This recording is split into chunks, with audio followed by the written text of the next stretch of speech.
And good evening. It is Monday, March 21st, 2011.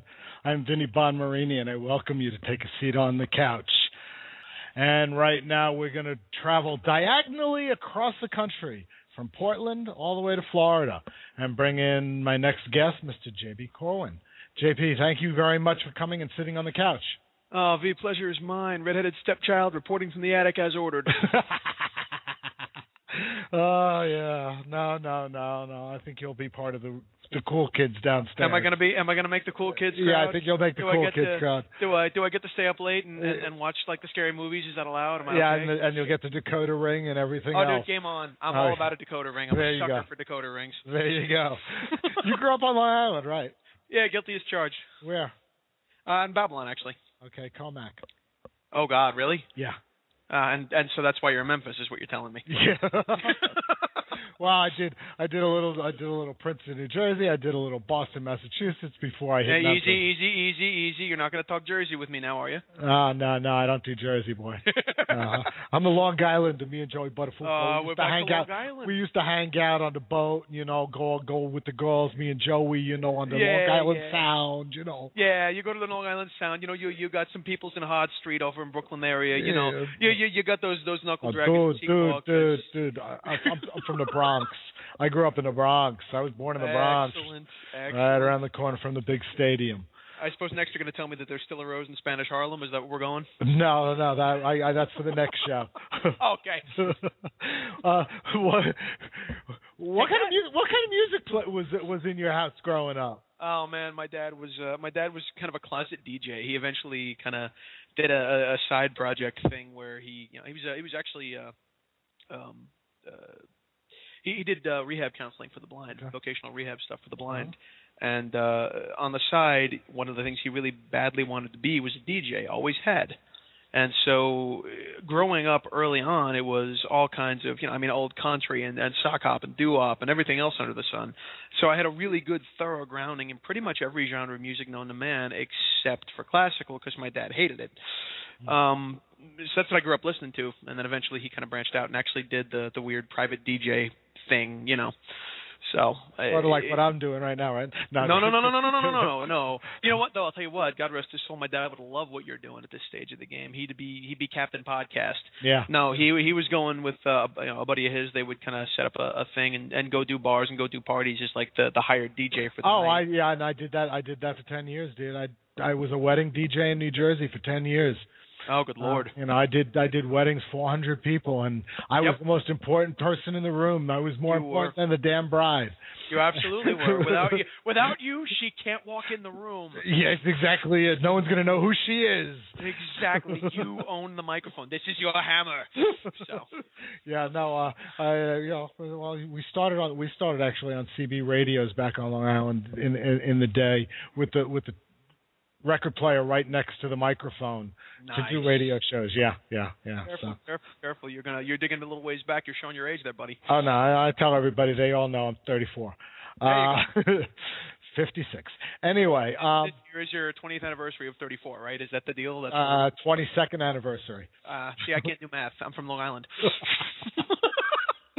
Oh God! When did you get an interest in music, and what was it? I tell this story all the time. The bio writers got hold of this story, and it's plastered everywhere. The short version is, much like Lucy said, I kind of sang before I spoke. Again, no documented evidence, but I kind of declared my vocation somewhere around 5 or 6. Can't remember what the hell the song was, but there was this live kind of pop rock track, complete with shrieking, screaming, mind-losing audience, singing along and clapping and losing their mind as people do. You've been to, I'd say, more than 2 concerts. You understand how this game is. Yes, I get that. Yep. So we get this live track, and I'm done. Done. This is, okay, that's me. And, of course, when you're 5 or 6, that's adorable. Oh, isn't that cute? Yeah, he's going to be a rock singer. Yeah, that didn't go over too big the older I got. Wait, he's still doing that crap. How did you know I had an Aunt Mabel? Yeah. No, I'm kidding. But that was pretty much what the deal was. Oh, God. I mean, at 12, my dad got a job down in Florida, so I moved down into the kind of Fort Myers, Naples area. And at 12, before the voice change, playing keyboard now. I've taught myself to do that, and I'm singing along with everything I can and starting to write songs. So I start answering these ads. Band needs singer, blah, blah, blah, genre, blah, blah, blah, songs. I pick up phone, I call guys. I'd like to audition to be the new singer. Oh, great. You sound really hot. How old are you? Well, what? Yeah. So, they're thinking they're on the phone with hot chick A, right, exactly, and yeah. 12-year-old boy B, and that's just not going to end well. Oh, gosh. Well, everybody's the chat room has just called you Mr. Personality. Nice. Yeah, nice. You're on their side. There's no pitchforks or fires in the chat room, so that's a good thing. Let's listen to some music. This is from the first full-length album you've done, In Plain Sight. Talk about the song That Sensation. Tell us about it. That Sensation. That song just kind of exploded out of my head. There's a bunch of other songs that kind of, as a songwriter, you start something. Sometimes it just doesn't go all the way to the next railway station. So you write a bit and then you stop and you file it away for hope for later use. Well, that's how That Sensation came about. I had the music. There was a whole other set of lyrics. Had nothing to do with the way the song played out. And then one night on my way to audition for another band, really, really bad metal band. Anyway, I went and auditioned for them. And on the way, waiting for them in the metro when I was living in D.C., the lyrics just kind of came gushing right out of my head. And I was, desperate for them not to meet me at the metro station so I could pull out my acoustic and start playing. And I kind of wrote the song on the fly between Shady Grove and whatever the next metro stop before that was, Friendship Heights or something like that out in Maryland. I got there to Shady Grove. I hopped off the metro. I ran upstairs. I found a park bench. I sat down where the buses pick you up and picked up my guitar and just started going off and dropped everything I was doing. I didn't call them to say, I'm here, come get me, nothing. The song just kind of popped out of my head, and everybody that sees it live, especially with my old rhythm section, just they get up, they want to shake everything, they move it. It's a great, fun song to play live. The hard part is not going fast. Okay, folks, everybody get up out of your chairs because we're going to dance.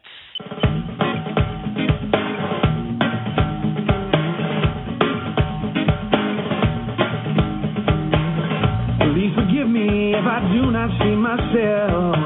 These chains that your ghost makes me wear make me feel like someone else. So rush beneath my heel, wish I wished that you were here.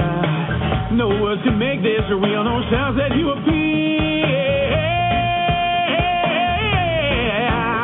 Your light is dangerous when breathing through me. Your name is a killing word that walks right through me. Your face is 100 prayers of my salvation. Your taste for the right words with that sensation. Please forgive me if I've taken too much time. Sometimes our words drive us away without a reason or rhyme. Can't make pretty words, I know no poetry. No right to bring you home, no hope to bring you back to me. Line is dangerous when breathing through me. Your name is a killing word that walks right through me. Your face is 100 prayers of my salvation. Your face for the right words with that sensation.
Corwyn, That Sensation.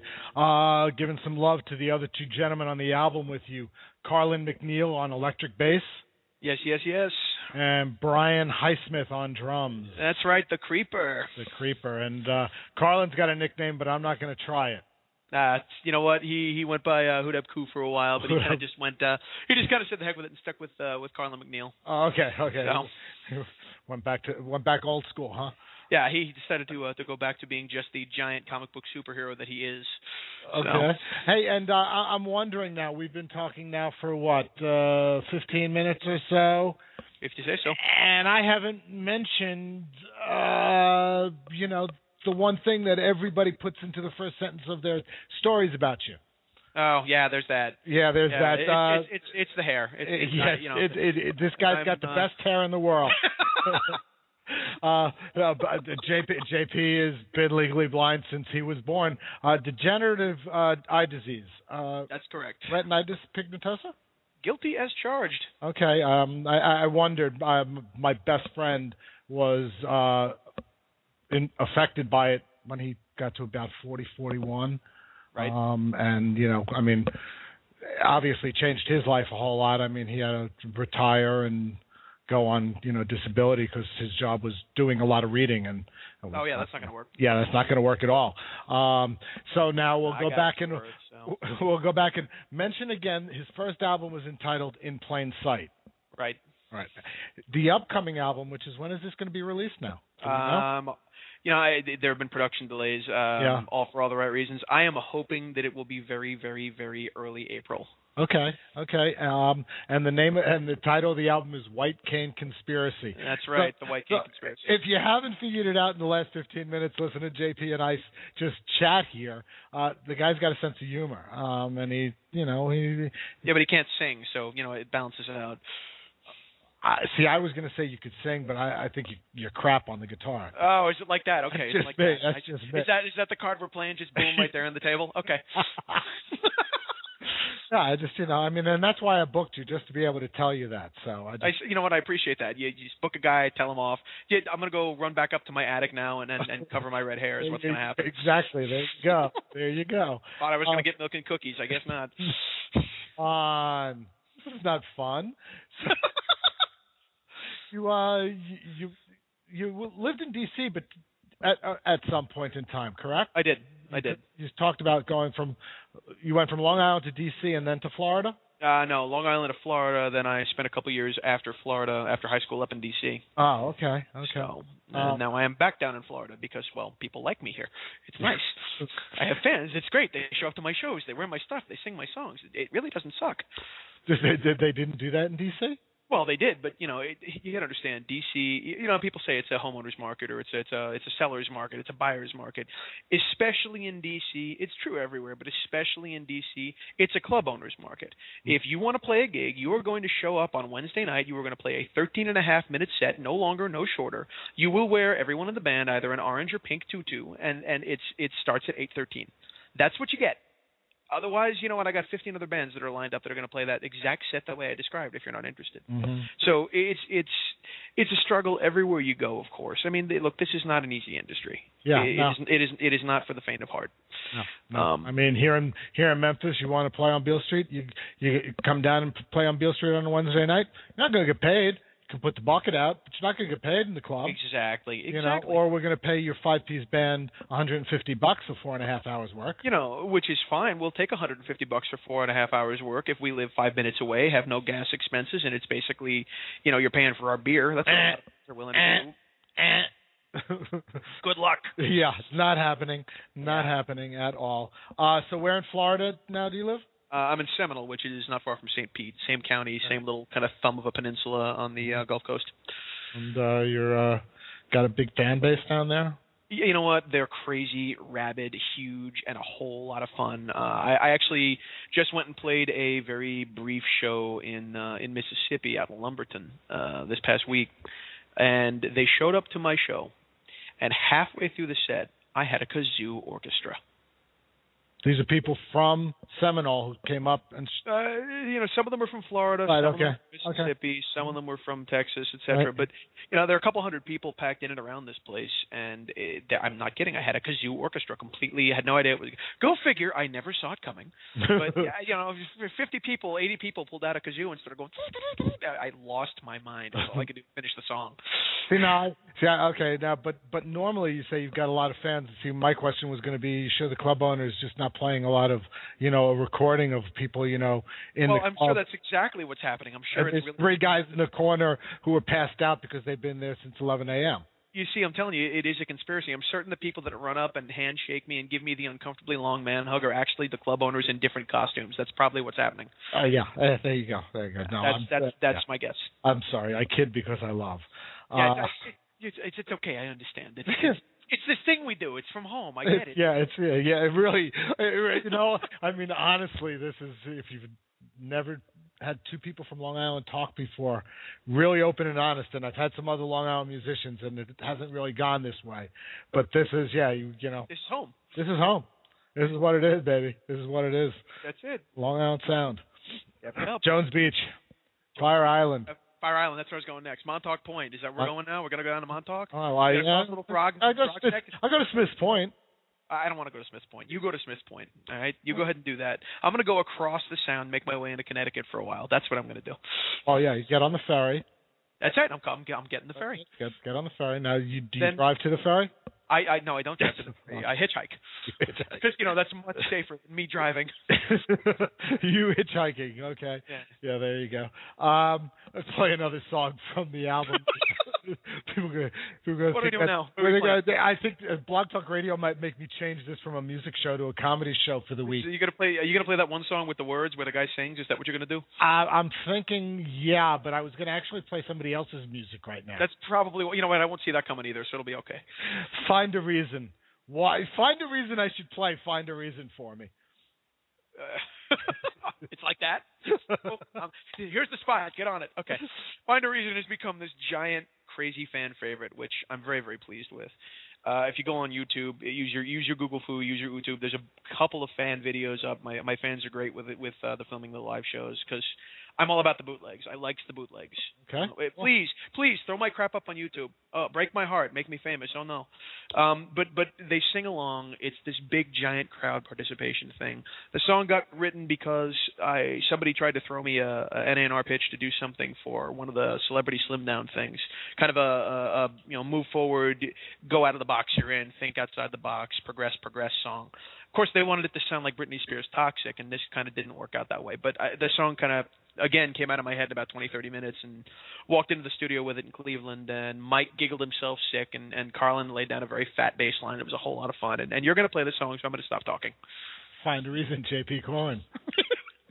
Looking for a reason to make me let you stay.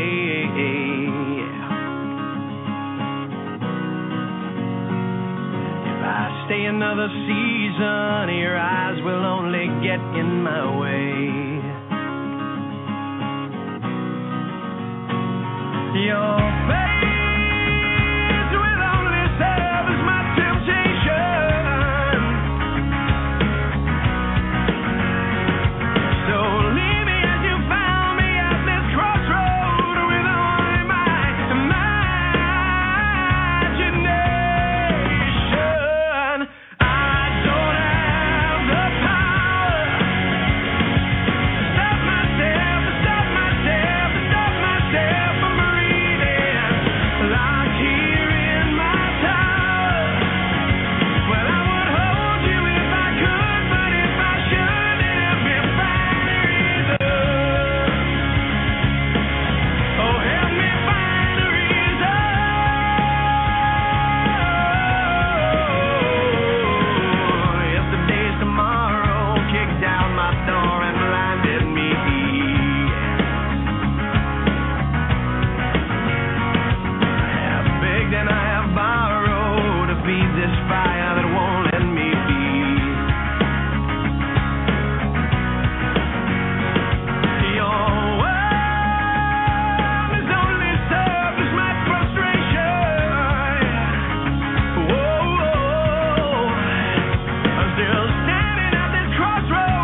from the album In Plain Sight, J.P. Corwyn. I'm going to bring in a fan of yours, J.P. Okay, who are you bringing in? She's actually a brand new fan. Oh, yeah? Yeah, because she was just on the show right before you. Nice. And she's been in the chat room, and I've got another friend in the chat room, Dusty, who's from a band called Robodrum, and he's probably going to reach out to you because he's digging you too, and he's thinking some worthy of cross promotion and whatnot. But Lucy was still sitting on the phone, and I'm listening to her and Dusty. She and Dusty, go back and forth and talk about you, and I thought I'd bring her in to say hey. Well, hey. Hey, you sound awesome, dude. Thank you so much. I'm jealous of your personal kazoo band, though. No, well, you know what? Now you know what to bug your fans to do. Challenge your fans to bring kazoos. That's a good one. I like it. Yeah, take that kazoo challenge. Take that. Yeah, we're gonna have everybody in the world have kazoos. Yes, Dusty, I see it. JP, Dusty went to, what is it, Dusty, NACA, which is you went to the NACA conference. NACA conference, and he says, you should be at the NACA. You should be doing colleges, dude. I'm in. I actually hired a firm to do that a while back, and they were a really good firm who came really highly recommended, but they were unsuccessful in procuring me any college stuff, which is a nice way of saying there was an epic fail.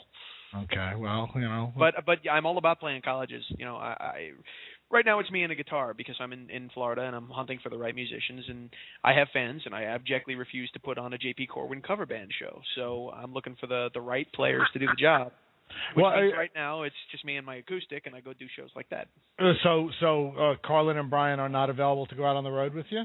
Well, they are, but not for the money that Okay. they have the day jobs because they have lots and lots of expensive toys. I have fewer expensive toys, therefore I don't have the day job. Is the game? Mm-hmm. Okay.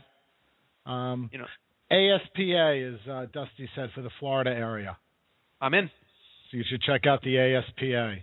I will do that, and I will leave the C out of that and not look at pets, and it'll be great. There you go. Exactly. I got a thing flying around in front of me. I hate things flying around. Yeah, I know. It's like incredible. So yeah, your shows are. By the way, I'm a liar. I wanted to tell you. I'm cutting you off for a second. I am a liar.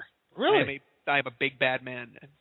You completely caught me off guard with what you said about the last song. I thought we were talking about Find a Reason from In Plain Sight, Find Myself from In Plain Sight, not Find a Reason, which is the first single off the new record. That is okay. Is that off the new record? That is off the new record. Okay. That is the new single. Good song.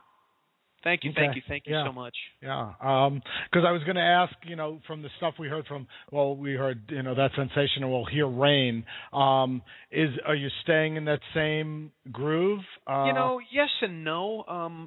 Here's what happened. I hit the studio with my producer, multi-platinum winning producer Michael Seifert. Guy is, I can't say enough good things about Mike.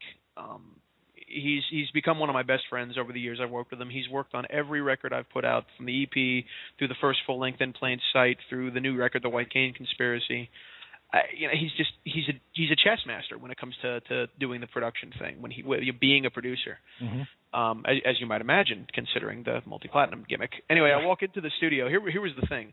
I felt very frustrated that I managed to sell something near, between digital and physical pressing, something like 1,500 copies, give or take, of In Plain Sight, and I never felt like, as amazing as that is, somebody recently in the industry told me that that's somewhere in the top 90th percentile of bands and artists that can say that they've done that of all of their records, let alone of one. Really? I don't know if that's an accurate number, but that's what I got told. Those are the metrics I got given. But in any event, my frustration was that I never really had the means to take it to market. Even just in the last, I released it in 2006. Right. Even in the last 4 years, 3 months, whatever, the industry has changed so much. And I know, Lucy, you were talking about this with Vinny a little while ago when you were on. The web 2.0 stuff, the social media, the ability to totally DIY, to totally do it yourself, has come so far just in the short last couple of years. I never really had the chance to get In Plain Sight really to market and in front of the right ears. So my intention with the White Cane Conspiracy originally was to go into the studio, re-release, that is to say remix, and in some cases re-record stuff, the bulk of the choice tracks from In Plain Sight, and add 2, maybe 3 brand new songs, and call it the White Cane Conspiracy, and yay, new music, and woo. And then I got there. And I laid down 9 or 10, I think it was 9. It was 9. I laid out 9 new songs with Mike on just me and an acoustic. And we sat and listened to them all. And I kind of left it to him to choose the... Oh, dead air. Dead air. So why in the hell are you trying to repackage old material? Why aren't you just recording new music? Well, but Mike, the time and the budget and the JP, sit down, shut up. We're going to record a new record. Okay. It's nice to have a bulldog. Yeah, I know. I apologize. There was about a 2-second dead air there. I hit the wrong button. I apologize. Bad monkey. Bad monkey. I was actually going to look to see. I think you've got actually another fan calling in. We've got an 828 area code. I don't know 828 area code. 828? Where is that from? I don't know that. Where is that from? Oh. That's in North Carolina. North Carolina. North Carolina. Hi, welcome to the show, and JP and Lucy and Vinny. Thank you. I was wondering if JP has a muse for all these unrequited love songs that he's doing. Ooh, somebody's been paying attention and reading into my lyrics. Several, actually, over the years. Here's the thing,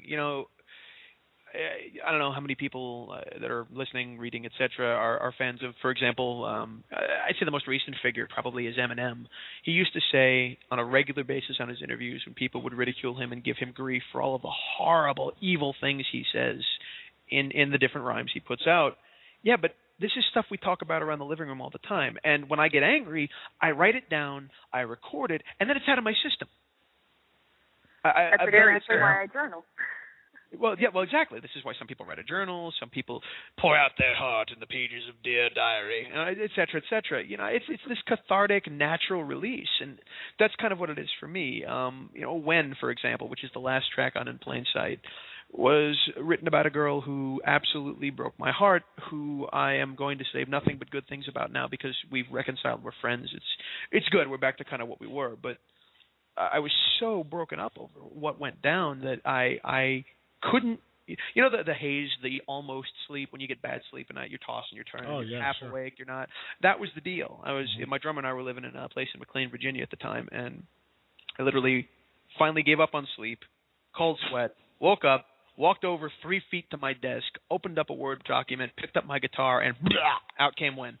Yeah. And when I was done, I felt I was at peace, I was released, I felt like a normal person again. I'm like, oh good, I'm human now.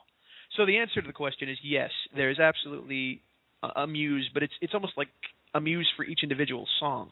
There's no, I love this one woman and every song I've written is about her because she's fantastic and I can never have her. There's nothing like that. I'm not that guy. I don't even play that guy on TV.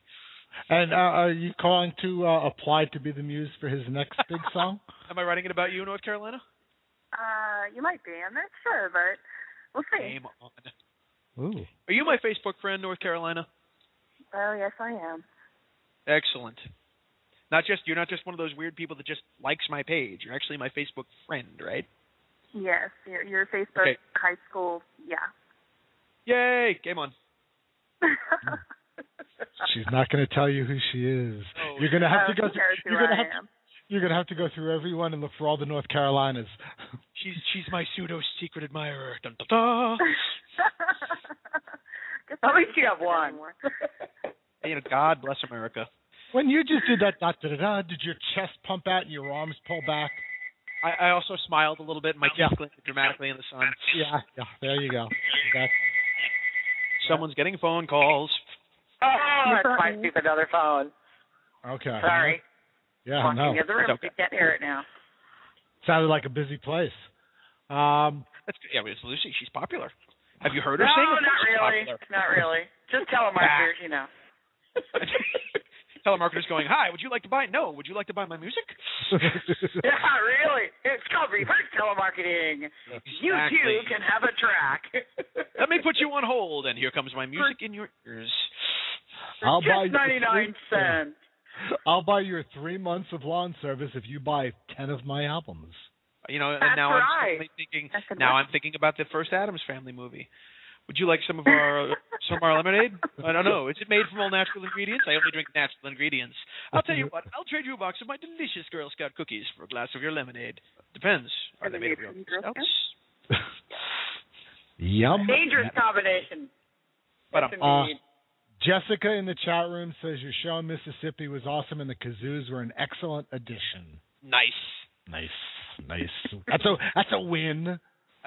That is a full-on red checkbox in the does not suck category. That's absolutely. Do you enjoy the recording process?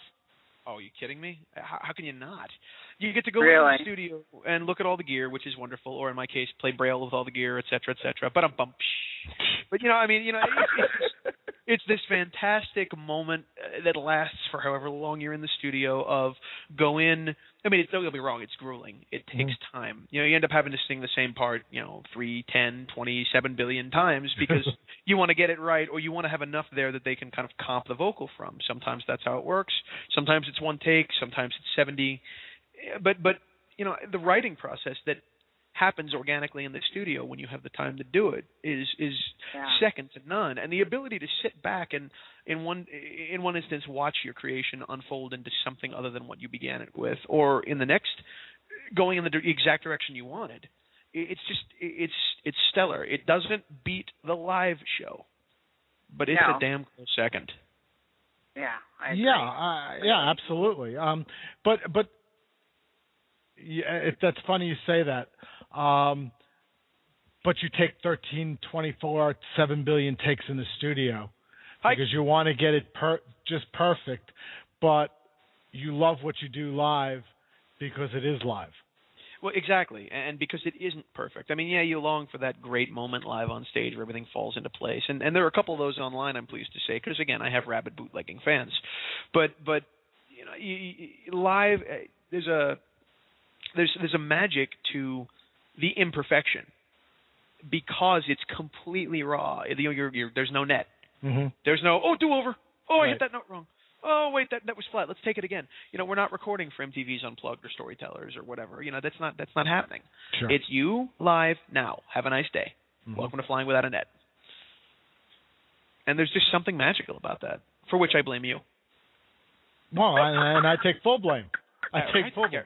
Carry on. Do you have a process when you go into the studio? When you walk in, you're going to be in the studio for X number of days. You've got X number, or one day. Let's take one day. I'm going in tomorrow. Got it. Going in tomorrow. Do you have an idea before you walk in the door what you want to do? Oh yeah, absolutely. I don't. It's expensive and honestly, it's time consuming. Mm-hmm. You have to have a plan of attack. The process for me is go in, play the song, get a click track to it that's appropriate to the tempo that I feel fits what I'm looking for. Play the acoustic, mouthing the words the whole time because it's best to keep in tempo that way. Going into the ISO room, laying down a scratch vocal or whatnot, and then going back into the live room and getting it to play back so I'm satisfied with the feel. All right, I'm good with the feel? Good. Let's start talking layers. What are we going to add to this? Do we have a drum line in mind? Is there a keyboard thing going on? Do we need another guitar? Is Vinny going to come in and play the harmonica? Is Lucy going to use the kazoo, or is she going to use that sexy voice of hers? What are we doing? Now, are the same guys on going to be with you on White Cane, or what are you doing? The reality is, when I hit the White Cane Conspiracy, while there are 2 remixes, which reprise the old roles because they're remixes, not re-recordings. Right. Being I Will Wait and Find Myself, not Find a Reason, haha, just the first version of that. Other than that, no. It's actually... It's you. It's me and my producer. And that's not true. It's me, my producer, and one of our engineers. It's Mike Seifert, my producer. It's Jimmy Freisinger, our chief engineer on the record, who just is captain master of the knob. He's fantastic. He plays skins on some of the stuff, which is nice. Okay. That's it. It's just us. We didn't pull anybody else in for this, Okay. and it was just a lot of fun to do. It was a lot of Midnight Oil stuff. Went through a lot of pots of coffee. I actually wrote some stuff in the studio, which was really, really nice. We've done a lot of I think the fans are going to be really happy. Before we got the calls, you were asking me if the record was kind of same groove, and the answer is yes and no. Mike's point was that the music has matured. Time passes, people change, and the music has matured a bit. So some of the stuff absolutely rocks, is absolutely in the full-on, kind of full-tilt rock genre. Right. But a lot of it is not. I mean, I do. You're going to play Rain in a minute, and I do a completely stripped down version of Rain with me playing guitar a couple times and all acoustic, and me playing piano, and literally just a kick drum, a brush on the snare, and a single cymbal with a mallet, and that's the whole song. See, I think I imagined that when I heard Rain, I imagined that stripped down. I really did. I just thought the song lent itself to being less. Well, the thing is, every song I write is just me and a guitar. Mm-hmm. I never write true. anything with a bunch of other stuff, so it's really easy to transform it from rah, lots of guitars, grr, let's go, rock. Right. Right, but find a reason. I mean, I guess it. I'm sure you do it on your live shows when it's just you on the guitar. To me, that song with everything that you've done to it is the song. Rain, the back of my little head, and I'm not the musician. I've said this a million times on this show. I played bass guitar in high school, and thankfully, I decided to pick up the turntables. Nice. And do what I do now.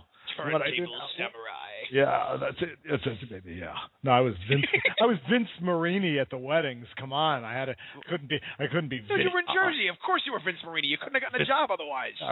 Well, I could have used Vinny, but I wanted to be. It had to be more mature. I was wearing a tuxedo. Certainly. I was wearing a tuxedo. Come on, monkey suit. Yeah, come on, baby. Come on, baby. I do weddings. Come on. You gotta have it. You gotta have it. All right, you're hired for my wedding. Oh yeah, I know. No, I got to meet the girl, but you're hired for my wedding. Okay, good. I let me see. You know what? I'm all booked for 3 years. Well, you gotta check your calendar. It's the 33rd of September, 1990 never. Lucy, will you be my date? Oh, honey, you got it. Absolutely. And North Carolina, you can come. Lucy, if we do this, I'm gonna make you sing "God Bless the Child" at the wedding, Lucy. That's how that's gonna play. Oh, honey, I would so do that for you. Awesome. I so would. Indeed. Some of your vocals seem to pay homage to a few bands. Is that in your head? Who are your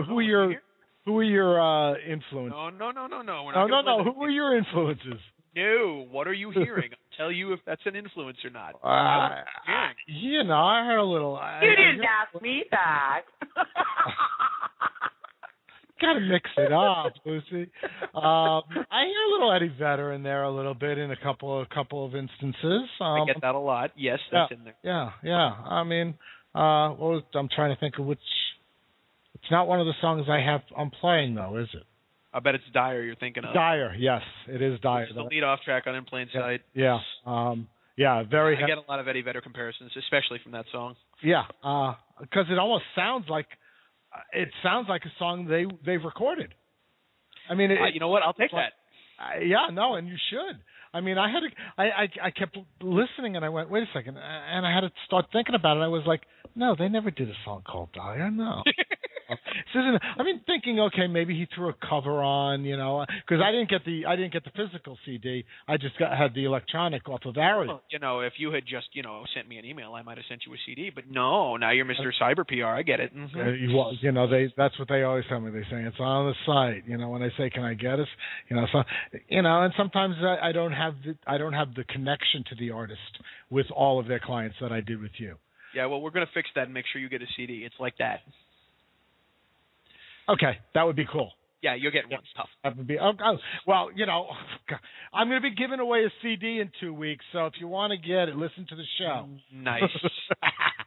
Win, baby, win. Who do you listen to on your iPod? Oh, geez.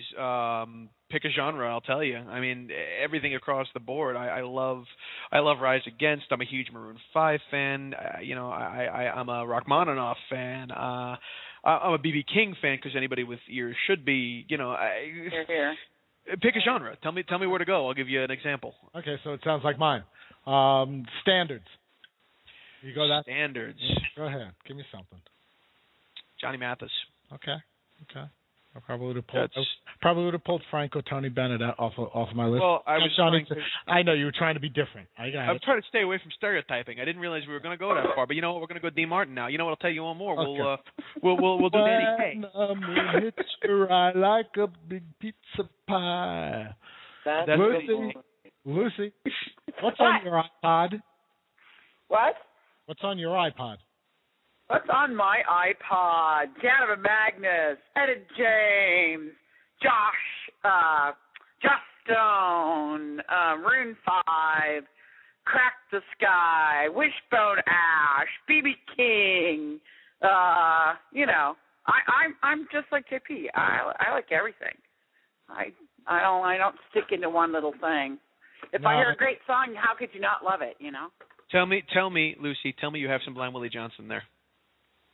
I'm so lame. I really don't. I'm sorry, but I'll get some now. Fail. I'm so busted. Fail. How could you not have the author of John the Revelator? Come on. Oh, I do love that song. I love that song. That's a great song. I mean, I'm not saying.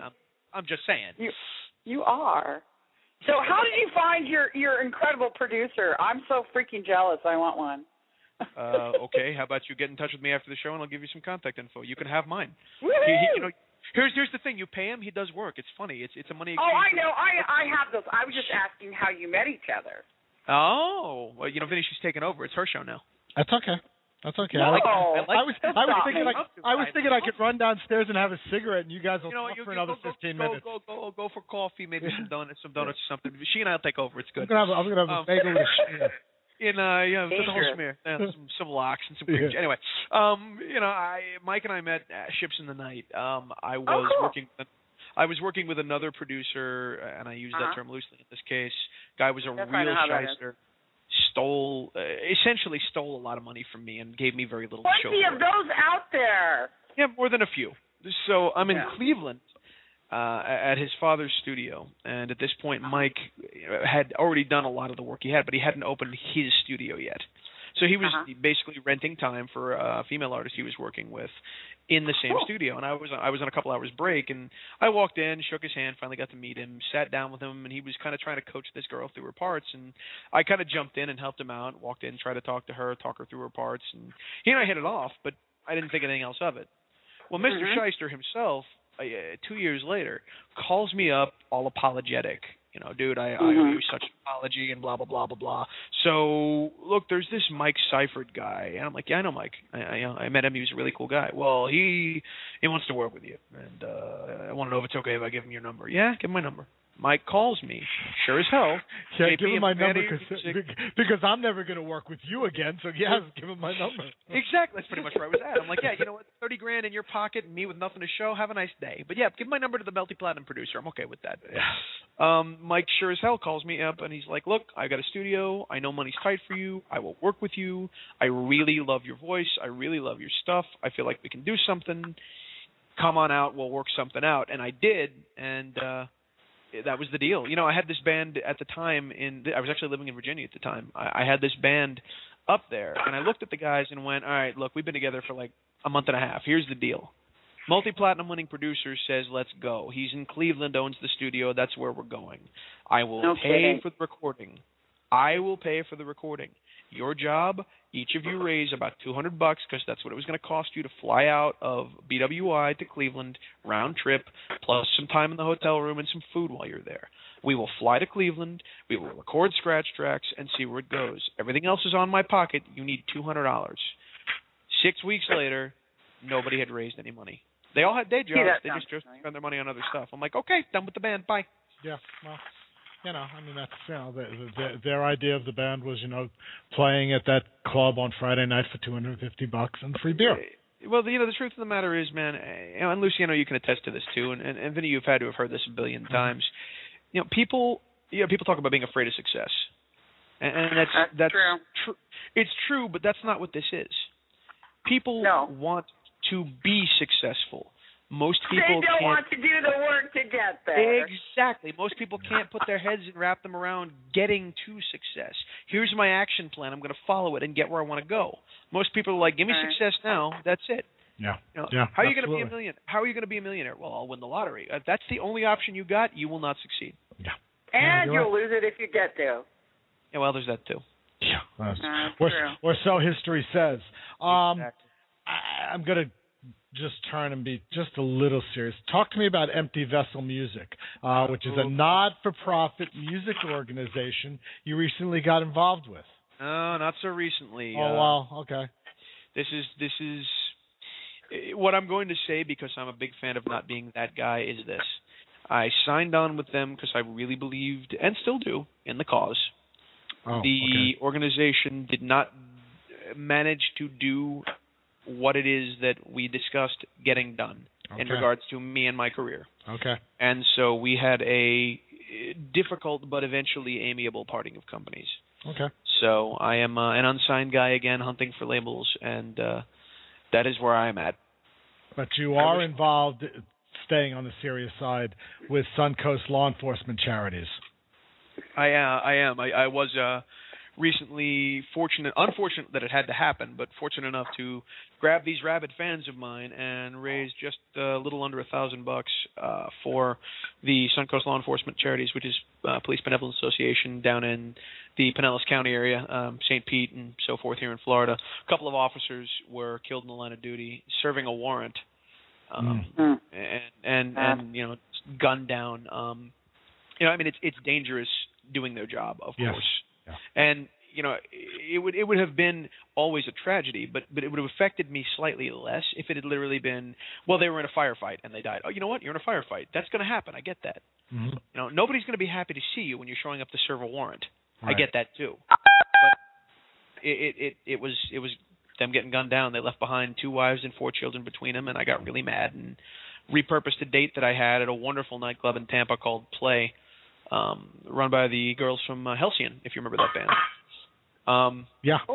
Yeah, the girls who run it are awesome. They are the women from Halcyon, and I had the gig there already. I repurposed it for the charity, and that was the thing. We got about 100 people in there, and it was a really good time, and we raised a lot of money, and I'm very happy about it. That's very cool. That's very cool. I love to hear bands who go out of their way to do things. So 2011, you're going to finish up White King Conspiracy. You thinking about doing any touring, or are you going to just stay in the local area and play and do the local clubs? Or? I will play anywhere that there is a crowd for me to play. The record is done from a recording process. It's simply in the mixing state. But as far as tour is concerned, you know what? I will find someone to drive and hop in the car tomorrow if there is a city that has a club that I can go and do it in, as long as it's something resembling. It doesn't have to be profitable, but I'd like to break even. That would be nice. Okay. Get out there. Dusty in the chat room said he's going to reach out to you. He was with Empty Vessel and he dropped them. They did no promotion with him at all. Oh, great, excellent. Yeah, you can commiserate, but he's now dealing with a label that's actually in Florida, and this guy has taken 2 other Empty Vessel artists and signed them. So, he'll reach out to you, and maybe something will happen, and you guys, then when you guys are accepting your Grammy one day for some record that you're going to do in collaboration with Lucy, you're all going to individually thank me from the stage on national TV. Well, it's going to be different. Vinny, here's what's going to happen. I'm going to hire you and fly you in so you can be my seeing eye human. You'll take me onto the stage, and I will congratulate you standing next to me. Is how that's going to work. Very cool. Okay, that works. That works. Okay, and now that I just gave you the answer, where do you see J.P. Corwyn in 5 years? Shaking your hand as we walk off stage from the Grammys. For the 4th time. For the 4th time. For the 4th time. Yeah, baby. We're gonna go big. boy, this has been a fun night. This has really been a fun night. We got to do it again. Absolutely. All things JP Corwyn can be found at www.jpcorwyn.com. That spells JP Corwyn. It does. That spells three. Do I got to go back to my attic now? Is that the thing? No, you can stay out tonight. You can stay out tonight. Check him out on Facebook. He's got his Facebook page there. Go like him. Facebook.com, JP Corwyn. Facebook.com/JP Corwyn Music if you want to just like me. But if you want to talk to me, go to JP Corwyn instead. There you go. Yes, and I like him, and I'm his friend. He is my friend. I'm special. You are. Yeah. Love it. We're going to play one more from JP Corwyn. This is the song Rain. Do you want to give us a little bit about this one? Very little I can give you. This song is my favorite ghost story. That's what this song is. It's my dad died, and the song kind of came out from that. It was kind of, my mom moved. She moved to a brand new place. All the pictures were the same. It's all the old furniture, whole new town, whole new part of the state, and I just kind of had this image in my head of my dad walking around going, I don't know what's going on here. I don't feel like I'm where I'm supposed to be, but here's all this familiar stuff, but it's all laid out different, and it's a different place, and I'm confused and don't really get it, and that's kind of how the song came out. Wow. Very cool. Very cool. JP Corwyn from In Plain Sight, and be looking for his new album, The White Cane Conspiracy, hopefully out very shortly. In your travels, if you're anywhere near Memphis, y'all better be reaching out to me. Count on it. We'll take care of you. I'm crashing at your house. You may not know it, but soon it'll be JP on the couch physically is what's going to happen. That's no problem. That's no problem. I'll give you directions right to my front door. JP Corwyn, Rain. And y'all have a great week. We'll see you next weekend. See you next week on Monday. And remember, be good. And if you can't be good, be careful. There's miles on the phone from where I stand alone back to where you are. And the clouds all around bring the rain coming down.